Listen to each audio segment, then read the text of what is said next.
Non, et on s'intéresse à un secteur de niche, mais qui connaît un regain d'intérêt. Le viager, pour les vendeurs, c'est l'assurance de garder leurs biens et de toucher une rente. Pour les acheteurs, c'est une façon de placer leur argent sur le long terme. Visiblement, la demande est là, de part et d'autre, comme au Sable d'Olonne, ce reportage de Julie Vitaline et Quentin Monaton.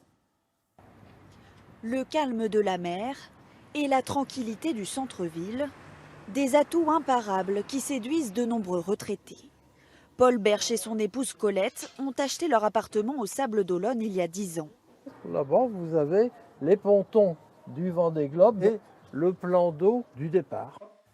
Un petit bijou qui pèse lourd sur leur budget. À eux deux, ils ne perçoivent que 2000 € de retraite. Il y a quelques mois, ils ont donc décidé de le vendre en viager. N'ayant pas d'héritier direct ni rien, on a pensé que dans le fond, le viager nous permettait de toucher immédiatement un complément de retraite, de rester dans notre appartement tant qu'on pourrait en profiter. Et c'était quand même quelque chose de très intéressant. Une vente à prix réduit, moins 40% de la valeur réelle du logement, mais avec une rente de 850 € mensuels qu'ils toucheront à vie.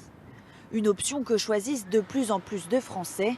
La pandémie en est l'une des raisons, selon cette fondatrice d'un réseau d'agences spécialisées en viager. Le viager connaît un regain d'intérêt depuis 2-3 ans, avec un engouement depuis les dernières actualités, mais également la dernière crise sanitaire que nous traversons, où les seniors, les retraités, ont pris conscience qu'ils souhaitaient rester vivre à domicile, dans le logement où ils ont leur repère, et ne pas aller en maison de retraite. Dans son agence des Sables, les ventes ont augmenté de 30% en un an. Âge moyen des vendeurs, 75 ans. Côté acquéreur, c'est un moyen plus simple de devenir propriétaire et de rentabiliser son épargne.